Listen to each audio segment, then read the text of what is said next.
With gas prices hitting record highs, many Americans are feeling the pain at the pump. The Biden administration announced a ban on Russian oil imports on top of tapping into American oil reserves. But will that help lower those gas prices? Our Verify team is finding out. The price of oil continues to rise. On Tuesday, a barrel of oil was trading between $120 and $130. Compare that to just a few months ago in December when a barrel of oil cost $68. During his State of the Union address, President Biden told Americans that the U.S. and 30 other countries that make up the International Energy Agency agreed to release 60 million barrels of oil from their strategic reserves. 30 million of that is coming from the United States. President Biden said these steps will help lower gas prices. So the question, will the release of 60 million barrels of reserve oil help reduce gas prices?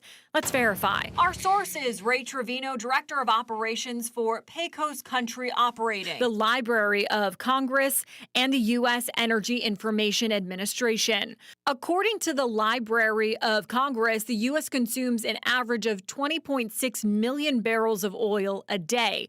Trevino says currently the United States produces a little more than half of that. America produces on a good day between 12 and 14 million barrels of oil.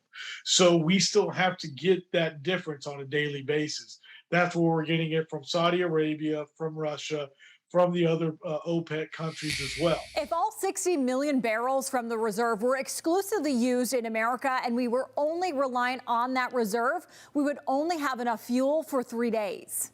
The Biden administration has tapped into the reserves before. Back on November 23rd, they released 50 million barrels of oil from the strategic reserve. According to the U.S. Energy Information Administration, in the days following the release, the average price of gas dropped 2 cents. By December 6th, it only dropped another 3 cents. It was so quick. They did drop and then they went right back up. Trevino believes the same will happen again. He says tapping the reserves may put a small dent in gas prices, but not enough to justify using a stockpile that's meant for emergencies. We'll do nothing but put another Band-Aid on a very big wound, and we will only hinder ourselves if we ever got into a serious emergency here in America. So we can verify that no, the release of 60 million barrels of reserve oil will not help reduce gas prices in the long term. With your Verified, I'm Megan Bragg.